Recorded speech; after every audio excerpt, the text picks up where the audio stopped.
C'est enfin le temps d'avoir la satisfaction de frapper nos unités avec nos sorts. En fait, les unités vont aussi être capables de lancer les sorts. Hein, c'est pas important. Anyway, c'est ça qu'on va faire aujourd'hui, donc on est parti. Et en fait, aujourd'hui, on a beaucoup de fichiers à modifier, donc on va pas perdre une seconde. Première chose que je vais commencer par faire, c'est chercher pour nos ANBP, nos Animation Blueprint de nos unités. Il y a une petite chose à changer à l'intérieur de tous ceux-là, donc je vais simplement tous les sectionner et faire un edit pour tous les ouvrir. Et une fois qu'ils sont tous ouverts, je vais aller dans le Event Graph et je vais zoomer juste ici. On a notre Retriggerable Delay qui nous permet de faire la même animation plusieurs fois de suite et on voit que ça fonctionne. Mais par contre, dans le jeu, ce délai-là est beaucoup trop petit et ça fonctionne pas très bien. Donc à la place, je vais juste le remplacer pour 0,1 seconde. Je crois que ça va fonctionner mieux dans le jeu. Donc maintenant, on va compiler et on va faire ça pour toutes les autres. Donc je vais le faire aussi pour mon Slime, pour mon Ranger, et je vais le faire pour tous les autres. Donc, freeze, et ainsi de suite. Et une fois que c'est fait, il y a une autre petite chose que je veux changer à l'intérieur des Animation Blueprint avant de les fermer, et ça va être à l'intérieur de notre interface. Donc, si je reviens ici, on a notre interface call juste ici, dans BPI Unit Animation. Donc, je vais juste double-cliquer dessus pour ouvrir notre interface, juste comme ça. Et je vais me créer une nouvelle fonction pour getter le animation state, parce qu'ici, on a le set unit animation state, mais je vais aussi me créer un get unit animation state. Et je vais aussi me créer une nouvelle variable d'output pour retourner notre state. La variable est de type EUnitAnimationState et je l'ai nommée State. Parfait, maintenant on peut compiler, sauvegarder notre interface et retourner dans un de nos Animation Blueprints. Et ici, dans nos interfaces en bas à gauche, on voit maintenant notre nouvelle fonction. Donc, je peux double-cliquer dessus pour l'implémenter. Et ce qu'on va faire, c'est retourner notre animation state. Et en fait, je vais faire ça pour tous mes animation blueprints. Donc, j'ai fait mon wire, je vais aller dans mon slime, double-cliquer sur ma fonction, le coller comme ça ici. Et ensuite, je vais faire la même chose pour tous les autres. Donc, dans l'interface, blablabla, on continue, on fait ça pour toutes les autres. Et parfait, maintenant c'est fait dans toutes mes unités. Donc, je peux toutes les compiler et les sauvegarder et les fermer. Donc parfait, maintenant tous nos animations blueprints sont réparés. Il reste seulement une autre chose que je veux changer avant de passer au vrai sujet de la vidéo d'aujourd'hui et ça va être dans notre BFL Utilities qu'on s'est créé. Donc BFL Utilities que j'ai ici, je vais l'ouvrir et on va se créer une nouvelle fonction Utilities qu'on va utiliser aujourd'hui. Donc la fonction, je vais la créer ici et je vais la renommer min-max-random et on va s'en servir pour obtenir un chiffre random entre un minimum et un maximum. C'est aussi simple que ça. Donc, j'ai un input que j'ai nommé min-max, qui est un in point, donc le minimum et le maximum de notre random. Et ensuite, en output, j'ai un integer que j'ai nommé result, comme ça. Maintenant, je vais aussi cocher la petite case de pure, comme ça notre fonction va être pure.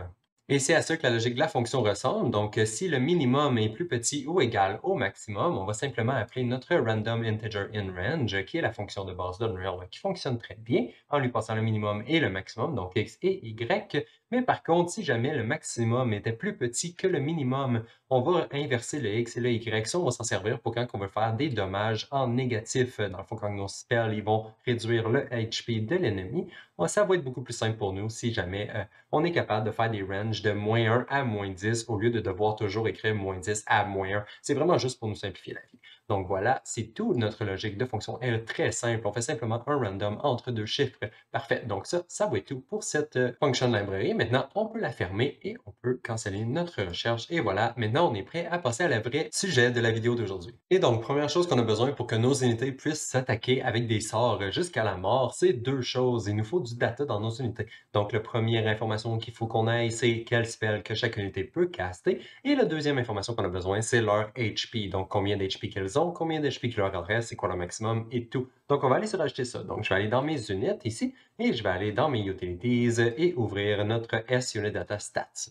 Donc voilà, je me suis rajouté trois nouvelles variables. Donc j'ai premièrement mes available spells ici, qui est un array de e-spells. Et ensuite, j'ai deux integers. Donc j'ai HP current et HP max. Comme ça, on va voir healer l'unité une fois qu'elle est morte et la respawn si jamais on veut. Comme ça, on sait maintenant combien d'HP qu'elle a et c'est quoi son maximum. Et ensuite, pour les valeurs par défaut, ici en bas, je me suis mis un available spell par défaut qui va être le melee hit parce que la majorité de nos unités vont pouvoir frapper avec leurs points par défaut.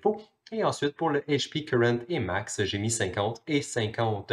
Parfait. Maintenant, on peut sauvegarder et fermer la structure et aller assigner toutes nos valeurs à l'intérieur de notre data table pour chacune de nos unités. Et voilà, donc mes valeurs sont assignées pour chacune de mes unités. Donc pour le Warrior, ici, j'ai mon Sword Slash et Sword Throw comme spells qui sont available. Et ensuite, mon HP Current et Maximum, je les ai laissés à 50 et 50. Pour le Ranger, j'ai mis Short Range Arrow et Long Range Arrow. Et ensuite, HP, c'est 30 et 30. Pour le Priest, j'ai Dark Wave et Heal. Et pour le HP, j'ai mis 25 et 25.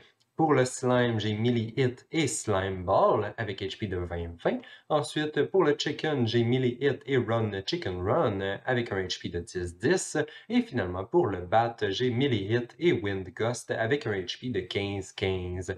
Voilà, donc maintenant, toutes nos valeurs sont assignées pour toutes nos unités, donc on peut fermer la data table. Et maintenant, toutes nos unités ont des valeurs de HP d'assignées à eux, mais par contre, nos sorts ne font toujours pas de dommages. Donc, il faut aller rajouter du dommage à chacun de nos sorts. Donc, je vais aller dans mes spells, donc Core Combat Spell, dans Utilities, et je vais me créer une nouvelle structure pour contenir l'information des impacts de nos sorts. Donc, à chaque fois que notre sort impacte sur une target, on va générer des dommages et autres basés sur cette structure-là. Donc, je vais faire clic droit, Blueprint structure que je vais nommer S underscore spell data underscore impact. Maintenant, je vais l'ouvrir. Et comme première variable à l'intérieur de la structure, on va se créer un int point que je vais nommer min-max modifier HP. Donc, int point ici. Comme ça, on va pouvoir lui assigner un minimum et un maximum. Comme ça, on va pouvoir rajouter un petit peu de random dans nos dommages. Comme ça va être un petit peu plus intéressant que de savoir toujours qu'on fait 5 de dommages avec ce sort-là, par exemple.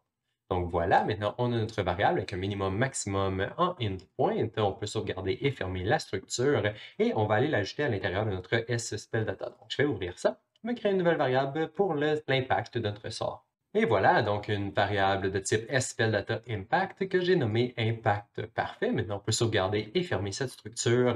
Et ensuite, on va aller dans notre data table pour assigner les valeurs de dommages à tous nos sorts, un à la fois. Donc, on va y aller. Donc, c'est parti.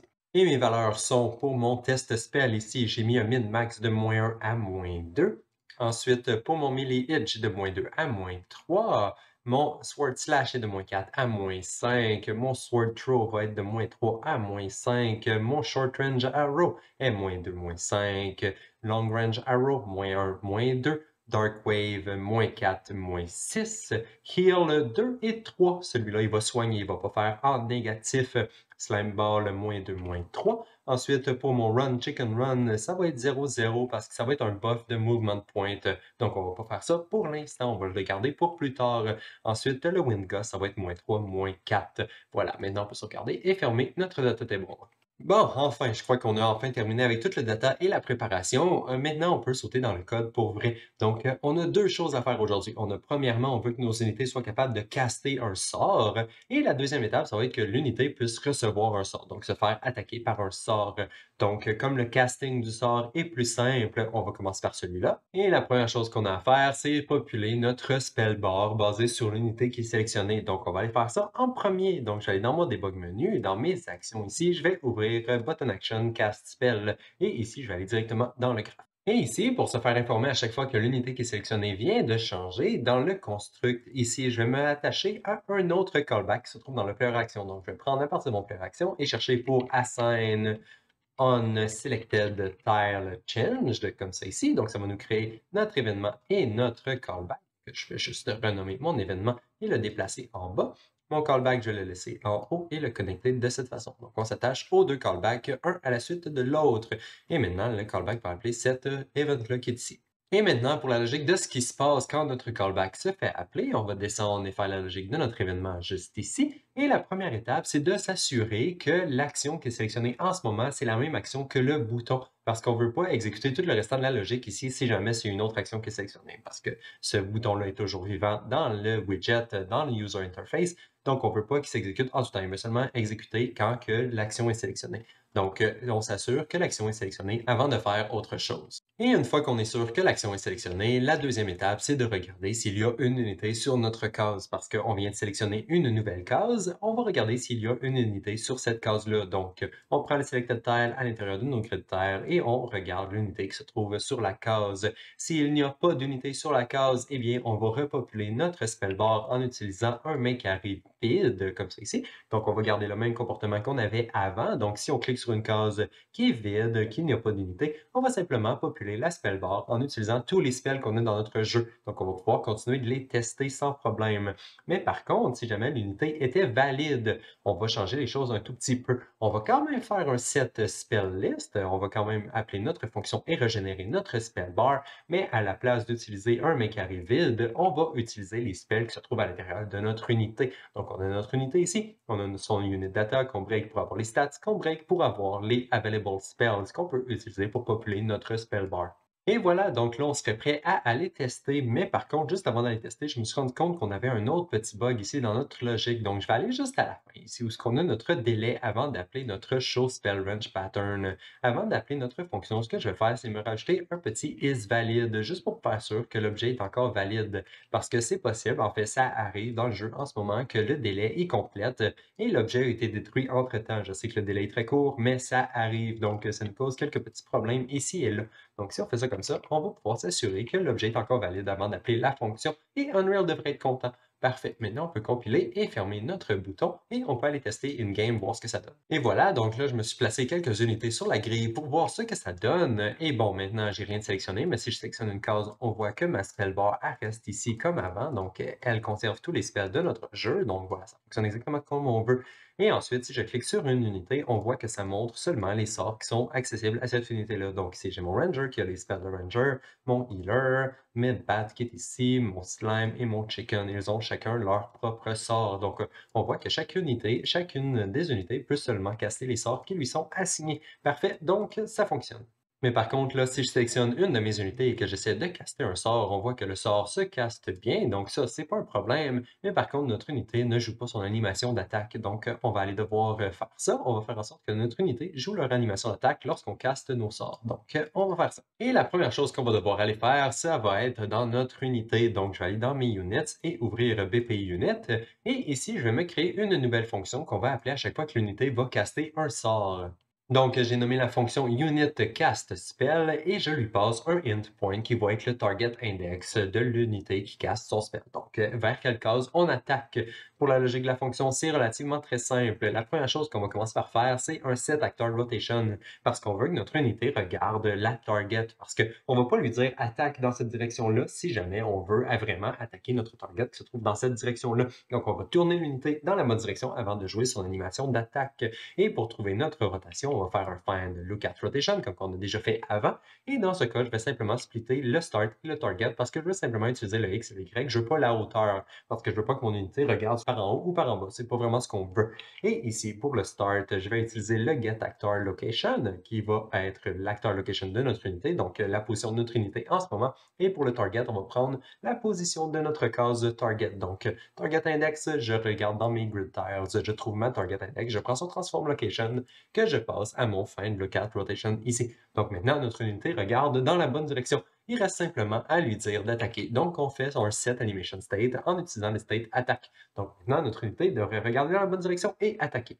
Et maintenant, il reste seulement à aller appeler notre unit cast spell fonction à l'intérieur de notre combat system à chaque fois qu'on caste un sort. Donc, je vais aller dans mon entry ici et je vais aller dans combat et ouvrir BP combat system. Et ensuite, dans mes fonctions à gauche, je vais aller dans ma fonction cast spell et je vais aller ici à la fin. Donc, après qu'on ait spawné notre acteur, on va caster notre sort dans notre unité. Et c'est aussi simple que ça. Donc, si jamais il y a une unité qui est valide sur la case d'origine de notre sort, donc l'endroit d'où le sort part, donc au début de notre sort, si jamais il y a une unité sur cette case-là, on fait simplement lui dire « OK, toi, tu es en train de caster un spell maintenant. » Et voilà, maintenant, on devrait pouvoir compiler et aller tester dans le jeu, voir si ça a aidé les choses. Et voilà, donc j'ai mis 3 unités sur ma grille. Et maintenant, si je les sélectionne et que j'essaie de caster un sort, on voit que l'unité maintenant ajoute son animation de casting de sort à toutes les fois que j'attaque une nouvelle case. Et ça fonctionne pour tous mes sorts. Donc voilà, ça fonctionne. Et si je prends mon Warrior ici, ça devrait faire la même chose. Voilà, donc on voit mon Warrior attaque en même temps de caster son sort. Et on voit que ça fonctionne quand même bien. C'est sûr que l'animation ne fonctionne pas parfaitement avec chacun de mes spells, mais bon, ça, c'est un autre problème. C'est juste parce que je suis pas bon en animation, ça n'a rien à voir avec le code. Donc voilà, donc là, ça fonctionne très bien. Et ensuite, la prochaine étape, ça va juste être de faire en sorte que quand les unités reçoivent un sort sur la tête, comme par exemple ici mon Warrior, il reçoit des flèches sur la tête, mais ne réagit pas, on devrait faire en sorte qu'il réagisse, parce que ça devrait faire mal, je pense, un peu recevoir une flèche sur la tête comme ça. Ou du moins, plusieurs flèches, ça devrait commencer à faire mal. Donc voilà, c'est la prochaine étape qu'on va faire. Donc, allons faire ça. Donc, on va retourner dans le BP Unit et on va commencer par les deux petites fonctions qui sont les moins intéressantes. C'est dans le fond les fonctions qui vont nous servir de modifier le HP de notre unité et de setter le HP de notre unité après l'avoir modifié. Donc, on va faire ça. On va se créer deux nouvelles fonctions. Et maintenant, voici le contenu des deux fonctions. Donc, premièrement, en haut, j'ai mon Modify Current HP, que ça, dans le fond, on lui passe un modifier, qui est dans le fond le dommage de notre spell, donc moins 5 HP, par exemple, et on va additionner ça à notre HP Current. Donc, si on a 20 HP, on additionne moins 5, et voilà, on tombe à 15 HP. Et ça, on le passe à notre fonction de set current HP qui va s'occuper de l'appliquer à l'intérieur de notre structure. C'est un peu plus compliqué que juste setter une variable vu que c'est à l'intérieur de notre structure. Donc, c'est pour ça qu'on le met à l'intérieur d'une autre fonction. Et la fonction, c'est celle qui est en bas ici. Donc, la fonction set current HP, elle reçoit le HP en input, le HP qu'on veut setter. On s'assure de le clamp entre 0 et le maximum HP de notre unité parce qu'on ne veut pas pouvoir soigner notre unité à plus 50 HP over le maximum HP qu'elle peut avoir. Là, on va vraiment le limiter à son maximum de HP qu'elle peut avoir et le minimum va être 0. On ne peut pas être plus bas que 0, évidemment. Donc, c'est ça, on prend le HP maximum de notre unité pour le clamper. Ensuite, on set notre valeur à l'intérieur de notre structure de stats à l'intérieur de notre unité. Donc, on met notre valeur de HP à l'intérieur de notre structure de stats. Et ensuite, on doit resetter notre structure de stats à l'intérieur de notre unit data structure. Ça, c'est la partie qui est un peu compliquée. Vu qu'on a une structure à l'intérieur de notre structure, il faut faire un set comme ça et un autre set comme ça pour pouvoir appliquer le data correctement. Donc voilà, c'est à ça que mes deux fonctions ressemblent pour le Modify Current HP et le set de Current HP. Et voilà, donc ça c'est fait. Maintenant, on peut passer au vrai code. Donc, on va se créer une nouvelle fonction pour ça que je vais nommer Unit Hit by Spell. Et c'est à l'intérieur de cette fonction-là qu'on va appliquer le dommage à notre unité et aussi jouer son animation de hit. Comme ça, l'unité va réagir quand elle se fait attaquer. Mais par contre, ici, avant de faire la logique de la fonction, j'aimerais me créer une nouvelle structure qui va contenir l'information qu'on veut appliquer à l'unité. Parce que dans le fond, si vous vous rappelez, si je retourne dans mon entry ici, que je vais voir les structures qu'on a créées aujourd'hui, donc dans Spell Utilities, on a notre Spell Data Impact qu'on s'est créé au début de la vidéo. Donc, si je l'ouvre celui-là, on peut voir que la variable qu'il y a à l'intérieur, c'est une range entre X et Y, donc le minimum et le maximum de dommages qu'on veut appliquer à notre unité. Et donc, dans le fond, cette valeur-là est un random. Et on ne veut pas calculer le random à l'intérieur de nos unités. On veut qu'il soit déjà précalculé avant de l'appliquer à nos unités. Donc, ça va être calculé dans le combat system. Et le combat system va devoir passer cette valeur-là à l'unité. Donc, si jamais on avait un dommage entre moins 5 et moins 10, par exemple, et on veut appliquer, mettons, moins 7, c'est la valeur qui a été déterminée en random, on veut pouvoir passer seulement moins 7 à notre unité. L'unité n'a pas besoin de savoir qu'il y avait un minimum et un maximum. Et comme dans le futur, c'est possible que nos sorts ne modifient pas seulement le HP, mais aussi peut-être les movement points, les action points ou autres statistiques de notre unité, je crois que ça serait bien de nous faire une autre structure à côté qui va contenir juste le real information qu'on veut appliquer à nos unités, pas l'information random qui peut être appliquée à l'unité si jamais on fait un bon jet ou non. Donc, c'est pour ça qu'ici, je crois que je vais me créer une nouvelle structure qui va contenir exactement le montant de HP qu'on veut soustraire de notre unité. Donc, je vais fermer cette structure-là, retourner dans mon Content Browser, et en fait, je vais juste la dupliquer. Donc, spell data underscore impact, la dupliquer, et je vais la renommer impact underscore real. Donc, voilà, je vais juste rajouter real à la fin. Je vais l'ouvrir et ici, dans ma variable, je vais remplacer le int point par un integer parce que ce ne sera plus un random. Et je vais juste la renommer, au lieu que ce soit min-max modifier, ça va être seulement modifier HP. Comme ça va avoir vraiment l'information qu'on a besoin d'appliquer à l'unité seulement. Donc voilà, maintenant, je peux fermer cette structure-là et aller dans mon unité pour aller l'utiliser en input de notre fonction. Donc ici, je vais me créer un nouveau input pour cette structure-là. Donc voilà, ma variable est de type spellDataImpactReal qu'on vient de créer et je l'ai nommé spellImpactReal. Ensuite, pour la logique de la fonction, c'est quand même relativement simple. On commence par regarder si jamais on veut modifier le HP de notre unité. Donc, si jamais notre spell avait un modifier d'HP qui n'était pas égal à 0, donc soit positif, soit négatif, soit un heal, soit un damage, il n'y a pas de problème. Mais si c'est 0, on ne va rien appliquer parce qu'on ne veut pas changer le data pour rien. Mais si jamais la valeur était différente, équivalente à 0, ça veut dire qu'on veut modifier son HP. Donc, on va appeler notre variable, notre fonction modify current HP en lui passant le modifier qui nous vient de notre spell. Donc, si c'est un spell de healing, on va le healer. Si c'est un spell de damage, on va lui faire du damage. Donc, parfait. Maintenant, son HP se fait modifier. Donc, s'il se fait recevoir du damage, son HP va descendre, mais par contre, l'unité ne réagit toujours pas. Donc, maintenant, c'est le temps de jouer son animation. Donc, on va aller un petit peu plus après ici et on va commencer par regarder si on vient de faire du dommage à notre unité. Donc, si jamais le modifier d'HP de notre spell est plus petit que 0, ça veut dire qu'on veut faire du dommage à notre unité. Et là, dans ce cas-là, on va jouer notre animation que l'unité vient de recevoir du dommage. Parce que quand on fait un sort de healing, on veut pas vraiment que notre unité reçoive du dommage. On veut pas que ça fasse comme « Ouch! Merci de m'avoir soigné. » Non, ça fait pas de sens. Donc, on va seulement appliquer notre animation de dommage lorsque notre spell fait du dommage. Et donc, c'est pour ça qu'on regarde si le dommage était plus petit que 0. Donc, si ça réduit le HP de notre unité. Et si c'est le cas, on va continuer encore un petit peu plus loin. Et ce qu'on va faire, c'est regarder si notre unité est morte ou non. Donc, si le HP current est égal à 0 ou non après la modification d'HP, ça va décider quelle animation qu'on veut jouer. Parce que si l'unité est morte, eh bien, on va jouer son animation de death. Si jamais l'unité est toujours vivante et qu'elle a seulement reçu du dommage, on va jouer son animation de hit à la place. Donc, on va lui faire mal, lui faire mal, lui faire mal, jusqu'à ce qu'elle soit morte. Et quand elle est morte, elle joue son animation de death. Et voilà, ça devrait être tout ce qu'on a besoin pour que notre unité réagisse lorsqu'on lui envoie un sort. Il faut seulement aller appeler notre fonction à l'intérieur de notre combat system. Donc, je vais compiler et sauvegarder mon unit et aller dans mon combat system pour faire le reste. Et ici, la première chose qu'on va devoir faire, c'est nous rajouter une petite séquence avant de jouer l'animation de l'unité qui lance le sort. Parce qu'ici, on a l'unité qui lance le sort et ensuite, on va faire toutes les unités qui reçoivent le sort. Donc, toutes les unités qui se font attaquer vont être juste ici en dessous. Mais avant de pouvoir appeler notre fonction sur notre unité et lui appliquer du dommage, il faut commencer par nous créer notre variable de impact real pour pouvoir déterminer combien de dommages qu'on veut appliquer à l'unité. Et c'est comme ça qu'on fait ici. Donc, on prend notre structure d'impact qui contient un minimum et un maximum modifier d'HP, donc combien la range qu'on veut appliquer de dommages à notre unité. On fait un min-max random pour pouvoir obtenir le dommage vraiment final qu'on veut appliquer à l'unité. Avec ça, on fait un make spell data impact real qu'on peut ensuite sauvegarder à l'intérieur d'une locale variable. Donc, locale variable juste ici, qu'on peut connecter de cette façon. Et ensuite, je peux simplement la renommer spell impact real, quelque chose comme ça. Donc, spell impact real. Et voilà. Donc maintenant, on a notre variable qui contient le combien de dommages qu'on veut appliquer à notre unité. Et maintenant, pour appliquer notre sort à nos unités, on va juste se déplacer un tout petit peu à droite ici. Et ce qu'on va faire, c'est looper à travers tous les index qui sont attaqués parce que notre sort peut attaquer plusieurs index à la fois, surtout si c'est un sort en AOE. Donc, c'est pour ça qu'on doit looper à l'intérieur de tous ces index-là. Et ensuite, pour chacun de nos index, on va regarder s'il y a une unité sur chacune de ces index-là. Donc, on va regarder dans nos grid tiles, on va trouver notre index et on va regarder notre unit qui est sur la case que je me sauvegarde dans une variable locale juste ici parce qu'on va le réutiliser plusieurs fois dans la loop. Donc, aussi bien le mettre dans une variable, ça va être un petit peu plus clair. Donc, je me fais un set local variable ici avec mon unité.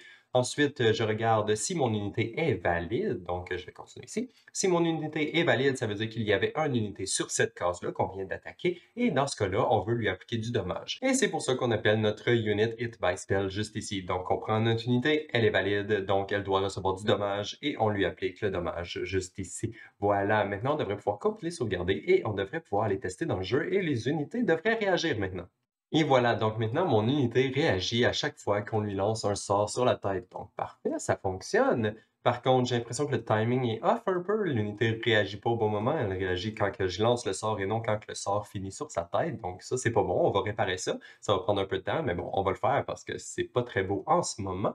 Et aussi, l'autre chose qu'il faut réparer, c'est que dans le fond, si on la tue, combien d'HP? Ok, voilà. L'unité est morte, son HP est maintenant rendu en bas de 0, mais on peut toujours l'attaquer, donc on peut la tuer encore et encore et encore et encore et encore. Et bon, on ne devrait pas être capable de tuer une unité encore et encore une fois qu'elle est déjà morte. Donc on va faire en sorte qu'elle ne peut pas mourir plusieurs fois de suite. Ça aussi, c'est quelque chose qu'il faut réparer. Et aussi, ça serait bien de pouvoir respawn notre unité parce qu'en ce moment, elle fait juste être morte et elle ne respawn pas. Donc, pour débugger, c'est pas très sympathique plus tard. Quand on va être dans le vrai jeu, l'unité va pas respawn, évidemment. Mais pour l'instant, ça serait bien qu'elle respawn. Donc, on va faire ces trois choses-là. On va fixer le timing, ça on va le faire à la fin parce que c'est un peu plus dur à faire et ça va prendre plus de temps. Ensuite, on va faire en sorte que notre unité ne peut pas se faire attaquer encore et encore si elle est déjà morte et on va la respawn après un petit délai. Donc, on va aller faire ça rapidement. Et donc, retournons dans le combat system et juste ici, avant d'attaquer notre unité avec un sort, on va s'assurer que l'unité a encore du HP. Donc, on va se faire une petite branche comme ça qui va s'assurer que le HP current de notre unité n'est pas égal à 0. Parce que si l'HP est égal à 0, eh bien, on ne peut pas l'attaquer avec un sort. Et ici, je me suis rajouté un petit doudou parce que techniquement, ça, ce problème-là n'arrivera pas dans le vrai jeu plus tard. Parce que quand l'unité va se faire tuer, on va l'enlever de notre grille jusqu'à ce qu'elle se fasse respawn parce qu'elle peut se faire respawn ailleurs ou au même endroit ou peu importe, c'est vous qui décidez. Mais si jamais l'unité se fait tuer dans le vrai jeu, on va l'enlever de la grille. En ce moment, c'est un problème juste parce que l'unité reste sur la grille, même si elle est morte. Donc, c'est pour ça ici, je me suis rajouté un to-do. On va pouvoir réparer ça dans le futur. Mais pour l'instant, c'est un bon fixe. C'est un fixe temporaire qui va fonctionner pour l'instant. Et de toute façon, dans notre cas, on veut que l'unité reste sur la grille pour que ce soit plus facile à débugger. Donc voilà. Maintenant, je me suis rajouté une condition. Donc maintenant, l'unité devrait plus être capable de se faire tuer encore et encore et encore une fois qu'elle est décédée. Et ensuite, une fois que notre unité vient de se faire attaquer par notre sort, on va s'assurer, on va regarder si l'unité vient de se faire tuer par ce sort-là. Et si c'est le cas, on va la ressusciter parce qu'on veut pouvoir la respawn et continuer de tester nos sorts. Si jamais on veut tester des sorts, c'est ça qu'on essaie de faire. Donc, c'est ça qu'on va faire. Donc, pour ça, je vais juste compiler mon combat system et aller dans mon BP unit parce qu'on va devoir se créer une nouvelle fonction pour pouvoir respawn notre unité. Et ça, en fait, je vais aller le faire dans le event graph. Donc, je vais aller dans mon event graph et en fait, je vais aller un petit peu plus bas ici et je vais me créer un nouveau custom event pour respawn notre unité. Et voilà, donc mon event, je l'ai nommé debug underscore respawn after a few seconds. Donc, on va attendre, mettons, 2 secondes et on va respawn notre unité. Donc, la logique, c'est exactement ça. On attend 2 secondes, donc ça, c'est simple. Et ensuite, on set le current HP de notre unité en utilisant le maximum. Donc, on va la soigner au maximum de son HP. On va la remplir au complet. Et ensuite, on va jouer notre animation de respawn. Et c'est tout. C'est tout ça qu'on va faire. C'est seulement une fonction de debug. Plus tard, on va faire un vrai respawn qui va être un sort et qui va pouvoir être utilisé pour vrai. Mais bon, ça, c'est juste pour débugger pour l'instant. Donc, parfois, on peut compiler ça et on peut aller l'appeler dans notre combat system. Et ici, après avoir attaqué notre unité avec un sort, on va se déplacer à droite un tout petit peu et on veut savoir si l'unité vient de mourir. Donc, c'est exactement ce qu'on va faire. On va regarder si son HP en ce moment est égal à 0. Parce que si c'est le cas, ça veut dire que l'unité vient de mourir à cause du sort qu'on vient d'y lancer. Et dans ce cas-là, si le HP est rendu égal à 0, eh bien, on veut la respawn après quelques secondes. Donc, on va appeler notre nouvel événement ici debug respawn after a few seconds. Et voilà. Donc maintenant, si notre unité meurt à cause du sort, elle devrait respawn 2 secondes plus tard. On va aller voir dans le jeu si c'est vraiment le cas. Et voilà, donc maintenant, même si je tue mon unité en lui lançant plein de flèches, je devrais plus être capable de l'attaquer quand elle est morte. Et ensuite, elle joue son respawn animation. Et là, ensuite, je peux recommencer à l'attaquer. Donc, tac, tac, tac, tac, tac, tac, meurt, meurt, meurt, meurt, meurt, meurt, meurt, meurt. Une fois qu'elle est morte, elle ne reçoit plus de dommages. Et ensuite, elle respawn et on peut continuer de l'attaquer. Parfait, donc là, ça fonctionne très bien. La seule chose qui nous reste à réparer, c'est le timing parce que l'unité, l'animation de dommages ne se fait pas jouer au bon moment. Elle se fait jouer directement quand je lance le sort. Et en fait, c'est encore plus visible si je prends mon sort, celui-là, mon test spell qui lance des cubes. On voit que l'unité joue son animation bien avant que les cubes se rendent et c'est pas très bien. Dans le fond, le feedback est pas très génial et si jamais on avait des damage numbers, des choses comme ça serait pas super beau. Donc, c'est pour ça qu'on va devoir améliorer ça. Ça va nous prendre un peu de temps, mais je crois que ça vaut la peine de le faire. Donc, on va le faire. Et c'est parti. Et donc, comment qu'on va faire ça? Parce que d'un côté, on a nos sorts, de l'autre côté, on a l'unité. Ils se connaissent pas, ils savent pas que l'un l'autre existe. On sait juste qu'on veut que notre sort, à un certain moment de son animation, envoie une notification à l'unité pour lui dire OK, je viens de te toucher, peux-tu jouer ton animation de dommage? Et donc, il y a plusieurs façons qu'on pourrait faire ça, mais dans mon cas, je crois que on va utiliser un callback à partir de notre sort. Donc, on va rajouter notre sort dans une liste que l'unité va s'attendre à recevoir. Donc, l'unité sait qu'on lui vient de lui lancer une balle de feu. L'unité va faire comme OK, je sais qu'une balle de feu arrive, je vais appliquer mes dommages et tout, juste pour faire sûr que tous les chiffres soient toujours à jour immédiatement. Mais ensuite, avant de jouer de l'animation, on va attendre. Donc, la balle de feu s'en vient. Elle arrive. Elle arrive. Ah, OK, ouch. Et c'est ça qu'on va faire. Donc, c'est ça qu'on va faire dans nos unités. On va faire que les unités attendent que le sort soit arrivé à destination avant de jouer leur animation. Et donc, pour ça, il faut se rajouter un callback dans nos sorts auquel l'unité peut s'attacher et ensuite une réponse dans notre unité. Donc, on va commencer par nos sorts et ensuite, on va aller faire la partie unité à la fin. Et on va commencer par modifier le parent de tous nos sorts qui est dans le fond dans Spell. Ici, on a le BP Spell Animation. Donc, on va ouvrir celui-là et on va commencer directement en nous créant notre nouvel Event Dispatcher, donc le callback qu'on va utiliser. Et je vais le nommer OnSpell Animation Hit Tile.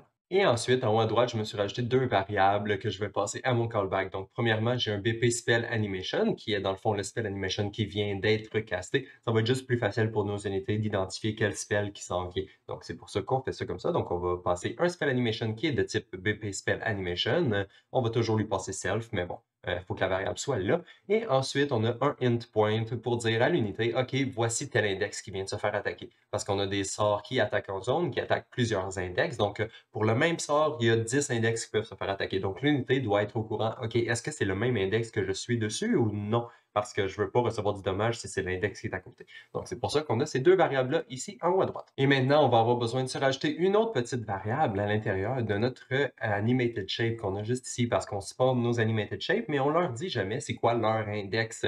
Et on veut, au moment que l'animated shape termine sa progression, donc quand elle touche le plancher, on veut savoir quel index qui vient de se terminer. Donc, pour ça, on va devoir lui passer son index pour qu'elle soit au courant, pour qu'on puisse plus tard le récupérer. Donc, je vais cliquer sur la petite loupe ici à côté et je vais ouvrir mon BP Animated Shape pour me rajouter ma nouvelle variable. Donc, nouvelle variable ici que je vais nommer index. Et ensuite, je vais aller en haut à droite le changer pour un int point, comme toujours. Et je vais faire sûr qu'elle est instance éditable et exposed on spawn. Voilà. Maintenant, on peut compiler et fermer notre BP Animated Shape. On ne le changera plus pour aujourd'hui. Et ce que je peux faire ici, c'est dans mon spawn acteur, je vais faire clic droit et refresh pour voir mon index qui apparaît juste ici. Donc, j'ai mon index maintenant et je peux lui passer. Donc, je prends mon array element et je le passe dans mon index.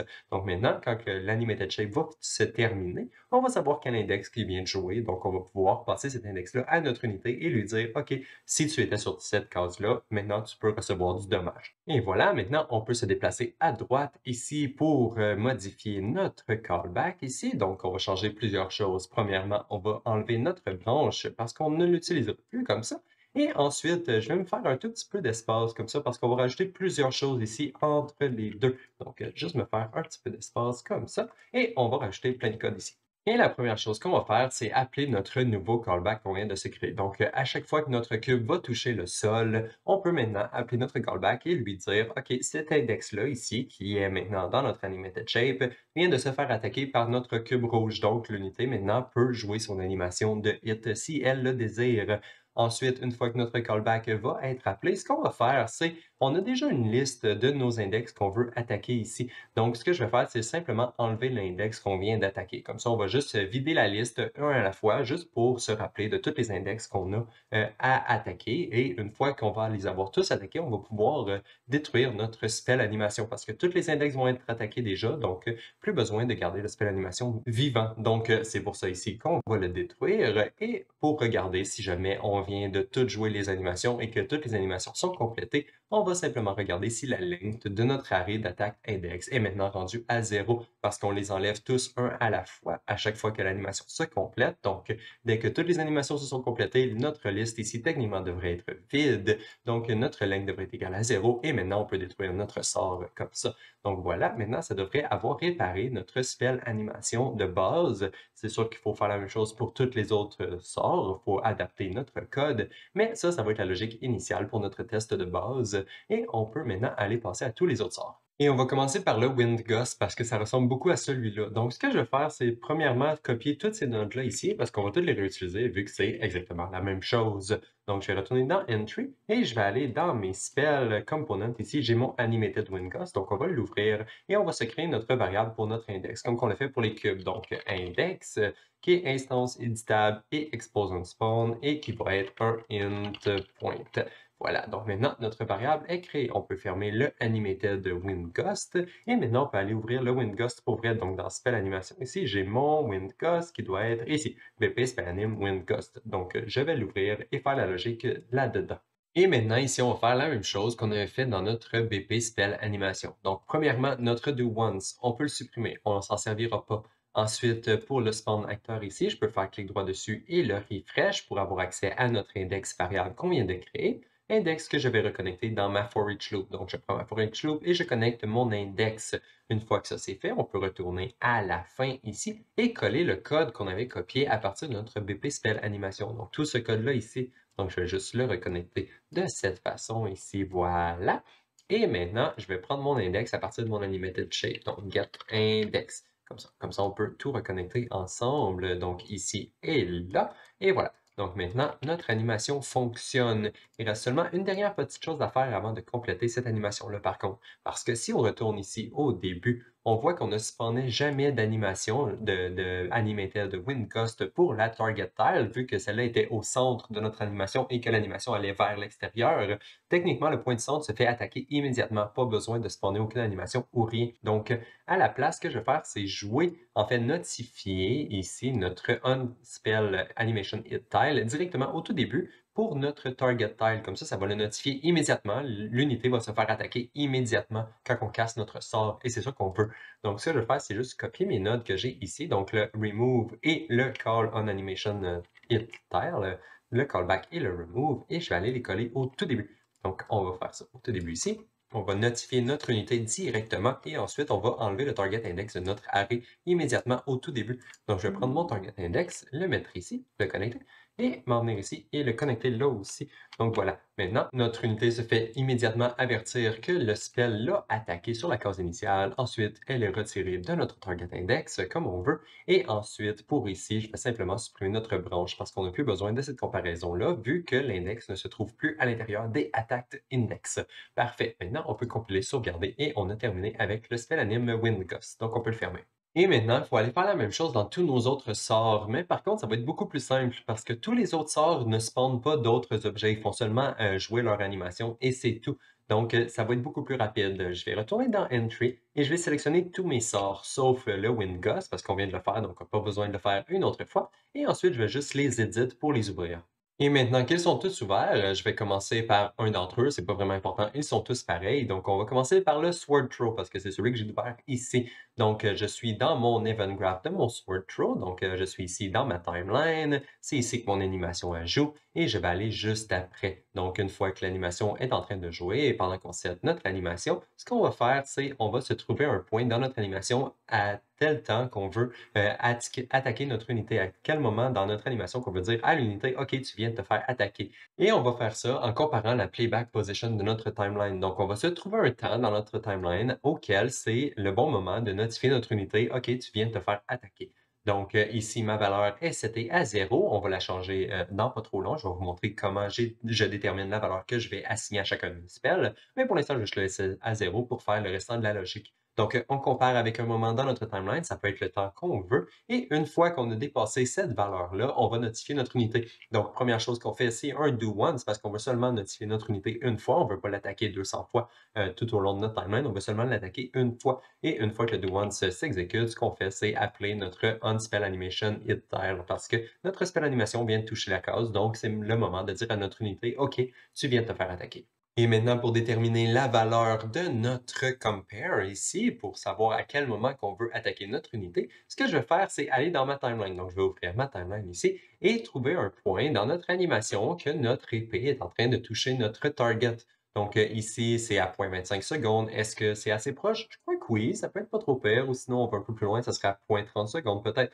Donc, entre 25 et 30 0.25 ou 0.30 secondes, je crois que ça ferait du sens pour attaquer notre target. Donc, c'est ça que je vais faire. Je vais retourner dans mon event graph ici et on va dire la valeur, je vais mettre 0.28. Pourquoi pas? Entre 0.25 et 0.30. Voilà. Maintenant, c'est tout pour ce spell-là. Donc, on peut juste compiler et le sauvegarder. Et maintenant, il faut faire la même chose pour tous nos autres sorts. Donc, ce que je vais faire, c'est copier toutes ces nodes-là ici, sauf la timeline, parce que la timeline, elle va changer. Donc, pas besoin de la copier. On va copier toutes les autres nodes. On va aller dans le prochain sort. Donc, ici, j'ai Sword Slash. J'ai ma timeline qui est ici, donc je vais aller à la fin de mon animation et le coller juste ici pour appeler mon code. Et voilà, je vais prendre ma variable de timeline et la connecter dans mon get playback position, voilà. Et ensuite, il reste seulement à déterminer quel timing dans la timeline qu'on veut utiliser pour appeler notre callback. Donc, pour ça, je vais juste ouvrir ma timeline qui est juste ici et regarder mes curves. Donc, à quel moment est-ce que mon unité se fait attaquer? Ça, c'est mon sword slash. Donc, je vais juste regarder mon scale, on va dire. Mon épée grossit. Je crois que c'est ici qu'elle touche le sol. En fait, il y a ma rotation ici. On va le savoir plus. Là, ça prend un élan par en arrière, ça touche par en avant. Donc, on dirait qu'elle touche la target environ à la fin de notre animation ici. Donc, on va dire environ à 0.4 secondes. Ça devrait être le bon moment. Donc, je vais retourner dans mon event graph ici et changer ma valeur pour 0.4. Voilà. Donc maintenant, ça c'est fait pour le sword slash. On peut le compiler, le sauvegarder, copier toutes nos notes encore une fois et aller faire le prochain qui est le slime ball. Donc on retourne dans l'event graph et on fait la même chose. On part à la fin de la timeline, on le colle et voilà comme c'est ici. On prend notre timeline variable qu'on assigne à notre get playback position et maintenant il faut seulement aller trouver la valeur qu'on veut dans notre timeline. Donc on va aller ouvrir notre timeline, on va comparer. Donc ici, il commence ici en bas à gauche et se déplace vers notre unité et atteint sa target ici, donc à 0,6 secondes. Mais bon, je crois que ça serait mieux s'il soit notifié un petit peu plus tôt, comme ça il va jouer son animation et ça devrait être pas trop mal. Donc on va dire 0,55, je crois. Donc, je vais retourner dans mon event graph, retourner dans mes valeurs ici, dans mon playback position et écrire 0,55, oups, 0,55. Et on va faire la même chose pour tous les autres sorts. Donc, voilà, je vais juste copier, aller le coller ici dans le prochain et on va continuer.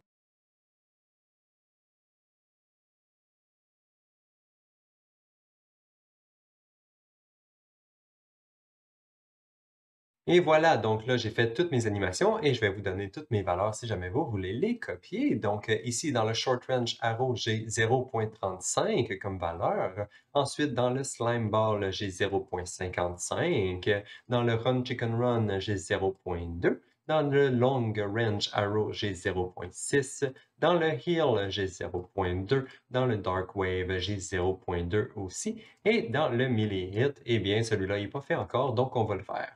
Et pour celui-là, c'est encore plus simple que tous les autres. Il faut seulement déplacer celui-ci et appeler notre callback juste avant de compléter notre spell animation. Donc, juste comme ça. Et voilà, donc on a terminé avec notre melee hit. Et en fait, on a terminé avec toutes les autres aussi. Donc, on peut tous les sauvegarder et les fermer. Et voilà.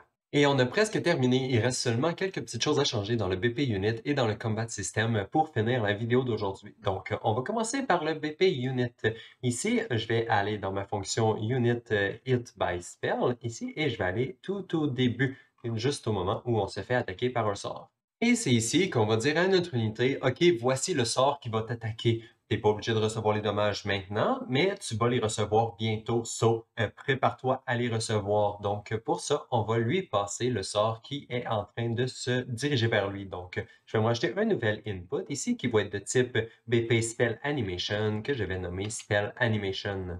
Et avant de continuer avec le restant de la logique, je vais aller directement dans le Combat System pour passer notre variable de Spell Animation. Comme ça va être fait. Je vais retourner dans mon Combat System. Dans notre fonction de Cast Spell, on va passer la variable de Spell Animation ici au moment où on touche notre unité avec un sort. Donc, on va aller trouver où est notre Spell Animation dans notre code. Donc, je vais reculer un tout petit peu. OK, c'est ici qu'on le spawn. Donc, dans le spawn acteur, on spawn notre Spell Animation. Donc, ce que je vais faire, c'est juste le promouvoir dans une locale variable que je vais nommer Spell Animation et je vais le connecter juste avant la séquence comme ça ici.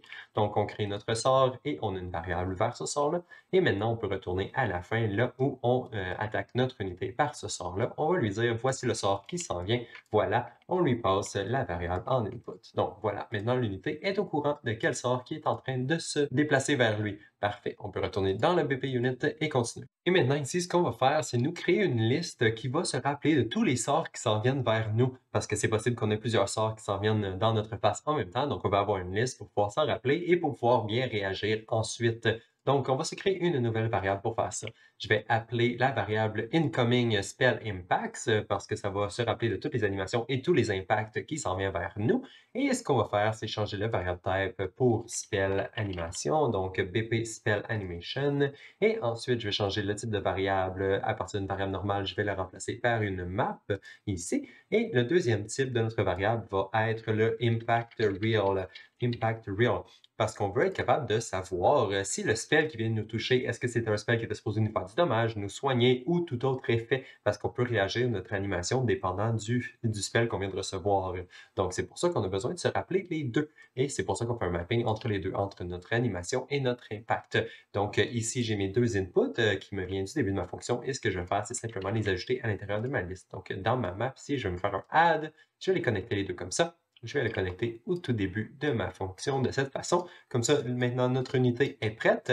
Elle a une liste de tous les sorts qui s'en viennent vers elle et elle est prête à les recevoir dans la face quand ils vont arriver. Et ça nous apporte exactement à cette étape-là, donc avoir une fonction qui réagit lorsque le spell attaque une case. Donc, je vais drag à partir de mon spell animation et chercher pour bind event to unspell animation hit tile, donc le binding au callback qu'on a juste ici. Et je vais juste le connecter juste ici après le add dans ma liste.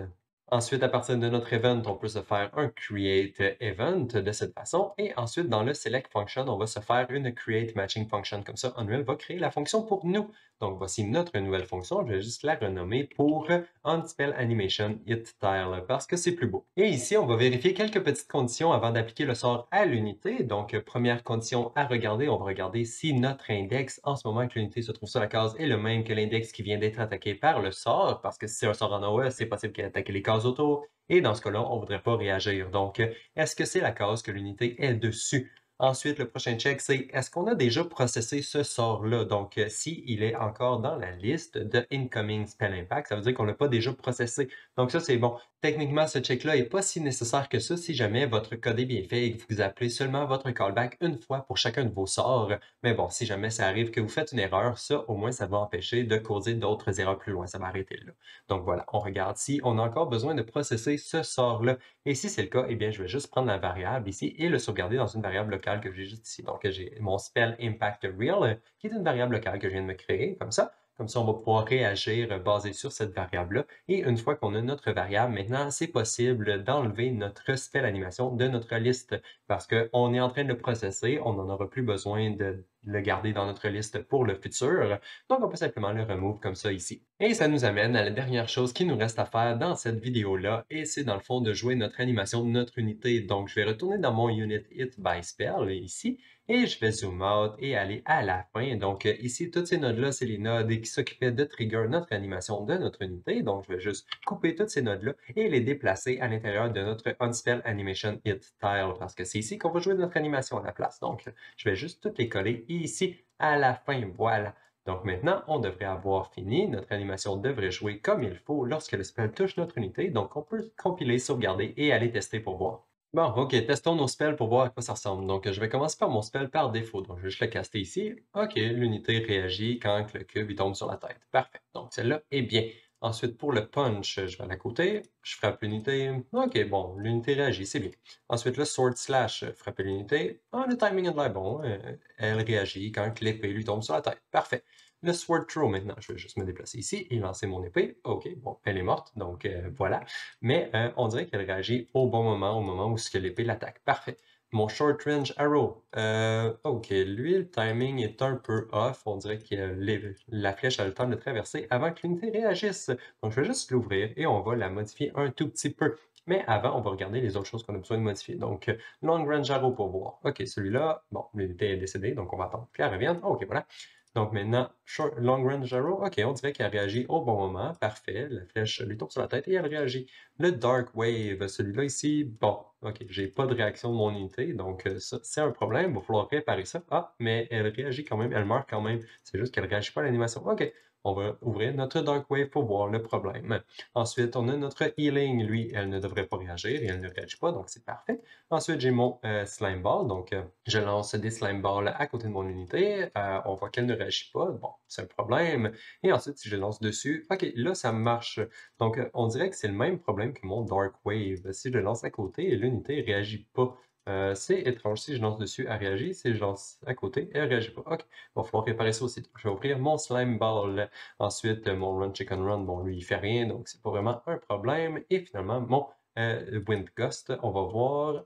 OK, l'unité réagit, mais le timing est un peu off. OK, il va falloir réparer ça, je crois. Et si jamais je lance mon wind gust directement sur mon unité, on voit qu'elle ne réagit pas non plus. Donc, on a ça aussi à réparer. Bon, on a plein de choses à réparer. OK, donc je vais ouvrir le wind gust et je vais tout faire mes fixes et ensuite je vais vous montrer ce que j'ai changé.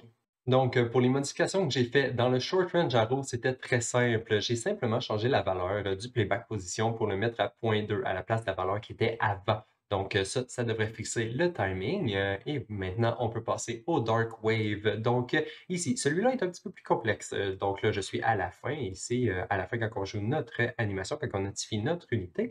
Et dans le fond, le problème, c'était qu'on notifiait l'unité seulement sur le target index. On notifiait pas l'unité qui était sur les target index. Donc c'est pour ça que ça ne fonctionnait pas. Donc ça, c'est le code que j'ai supprimé. Donc je vais juste supprimer cette partie-là ici. Et on garde ça à la place. Donc je for each loop dans toutes mes attaques index et je les notifie toutes les uns après les autres. Et ça devrait fonctionner vu que c'est un spell en zone. Donc voilà, ça c'était pour le Dark Wave. Et le Slime Ball, c'est exactement la même chose. Donc ça, c'était le code qui était connecté ici avant. Je vais simplement le supprimer et je le remplace par ce bout de code qui loop à travers tous les attaques index et qui applique le même callback. Donc ça, c'est bien pour nos Dark Wave et Slime Ball. Maintenant, pour le Wind Gust. Celui-là est un petit peu plus complexe parce qu'on a deux problèmes. Le premier problème, c'était que notre target index ne fonctionnait pas ici. Notre animation sur notre unité ne jouait pas. Et ça, dans le fond, c'est juste parce que ce callback-là ici arrivait vraiment trop rapidement. Vu que c'était sur la même frame que le spell apparaissait, le spell se faisait spawner, notre unité n'a pas le temps de s'attacher au spell et de recevoir le callback.